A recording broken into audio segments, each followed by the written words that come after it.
ओम नमः सिद्धेभ्यः। अहिंसा परमो धर्म की आचार्य गुरुवर श्री कुंद कुंद भगवान की, आचार्य गुरुवर श्री ज्ञान सागर मुनि महाराज की।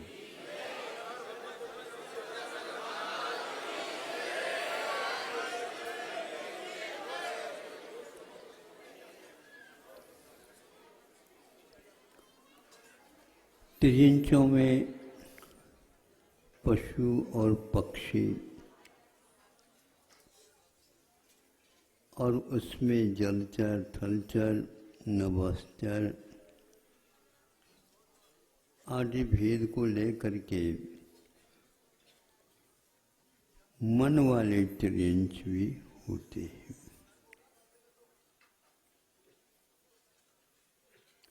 शक्ति के अपेक्षा से वचन बल, मनोबल, काय बल के बारे में सोचते हैं तो एक से एक पशु इस प्रकार शक्ति से संपन्न है, किंतु काय की बल की अपेक्षा से कुछ आगे होते हैं, किंतु कुछ गुणों के अपेक्षा से पशु भी आगे होते हैं। यहाँ तक कि वह मनुष्य से भी आगे बढ़ जाते हैं।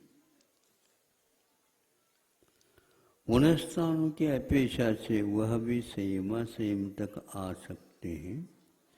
जो नीचे दरी के ऊपर बैठे उससे भी ऊपर आ सकते हैं। त्रिंच भी संयम को धारण कर सकता है, करता है। वह त्रिंच कुछ पालतू होते हैं, कुछ फालतू हो जाते हैं। आपके साथ रह करके, आपको साथ दे करके वे अपने जीवन को भी व्यवस्थित कर लेते हैं, लेकिन हमेशा हमेशा मालिक के हित के बारे में भी वो सोचते रहते। उनमें से एक प्राणी हमने सोचा कि इसलिए कि घोड़ा होता है, उसके पास बहुत प्रकार के गुण होते हैं। सामुद्रिक यदि है तो वह मालिक को माला माल कर सकता। यदि उसके पास कुछ गुण नहीं है, कुछ कम है, तो मालिक के लिए भी उसका कष्ट भोगना पड़ता है कभी कभी। यद्यपि यह अपने अपने कर्मों के ऊपर आधारित है, लेकिन कर्मों के फल में दूसरे निमित्त भी इस प्रकार कार्यकारी हो जाते हैं। जैसे गिलोय है और वह बहुत कड़वा और अनेक प्रकार के भयानक रोगों के निवारण में कारण होता है, किंतु वह उसको और बल प्रदान करने वाला नीम का वृक्ष होता है। और पहली गिलोय और वह नीम पर चढ़ा। वैसे ही यदि गिलोय है तो इतना लाभप्रद नहीं होता जितना कि नीम के ऊपर चढ़ जाए। फिर तो उसकी कड़वाहट में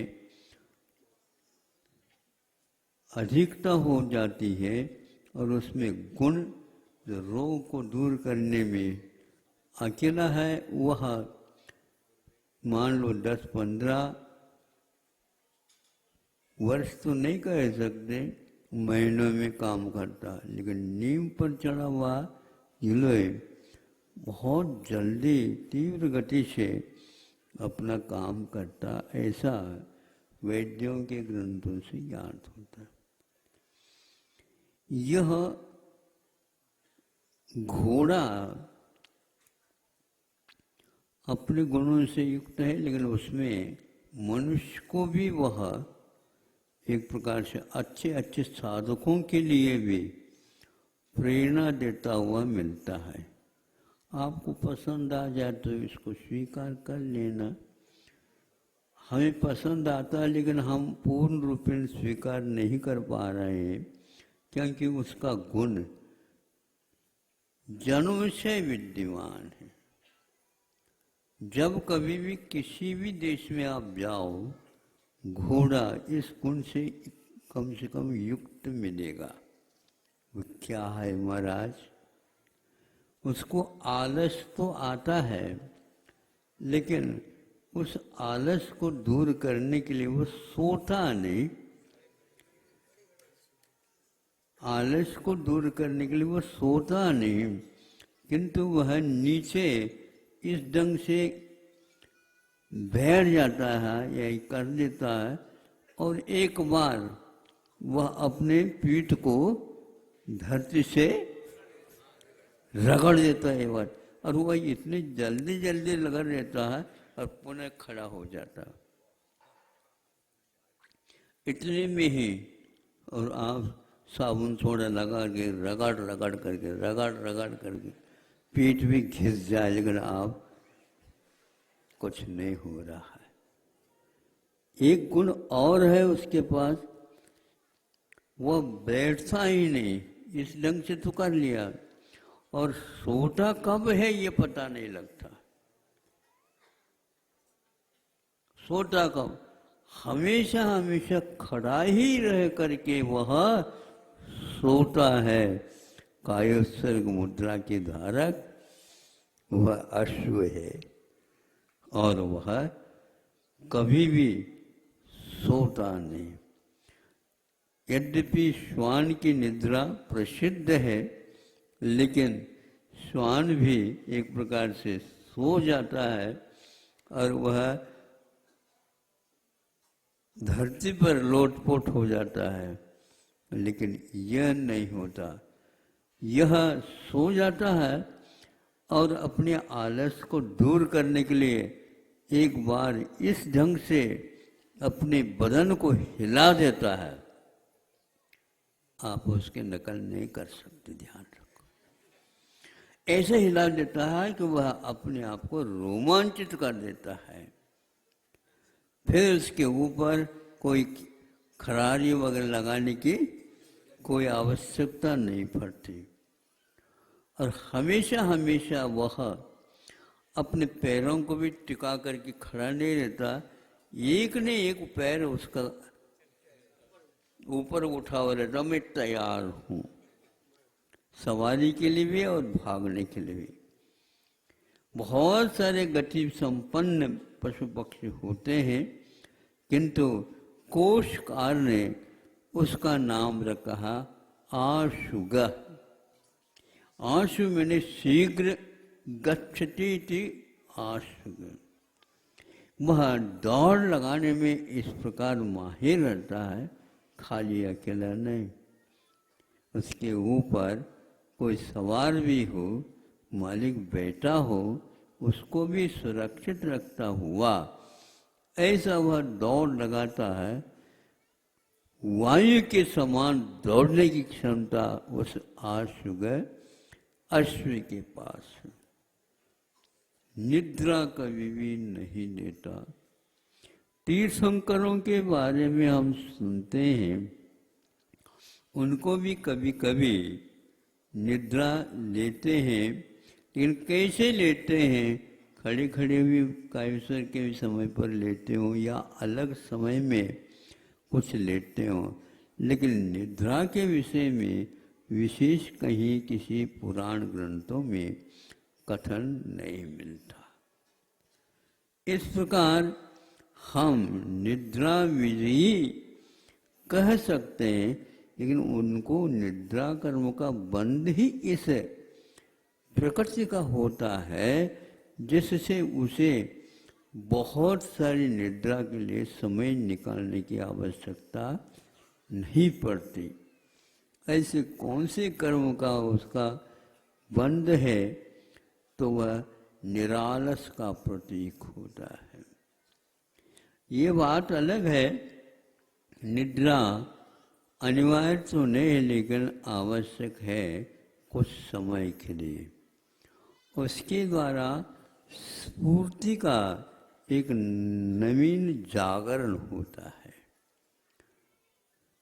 आहार करने के उपरांत आप लोग थोड़े बहुत बहानेबाजी करते हुए नहीं समझे, किसी भी प्रकार से एक बार हाँ, लुढ़क जाते ही। और ये भी कहते हैं थोड़े से आड़े हो जा, आड़े हो जा,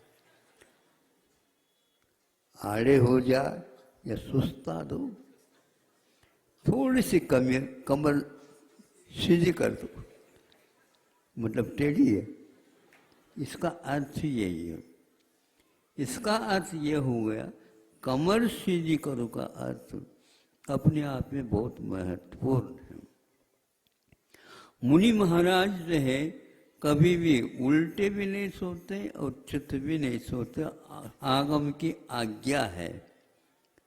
अब ये बात अलग है कि शुरुआत से यदि मान लो अभ्यास हो चुका है, उस अभ्यास को मिटाना बहुत कठिन है। कब वह सीधे यूं आ जाते हैं ये पता नहीं लगता। फिर कहा जाता है कि भैया सीधे नहीं हुआ करते, कब हो जाता मुझे पता नहीं। पता कैसे नहीं है? दंड रखो, अपने आप ही ठीक हो जाएगा। यदि हम दंडित कर दें तो अपने आप ही कमर सीधी हो जाएगी। करवट के माध्यम से सोने से वे करता। तो यह खड़े खड़े होकर के भी बिना निद्रा भी इस प्रकार वृद्ध होने के उपरांत भी वह अपनी चाल में कोई अंतर नहीं लाता।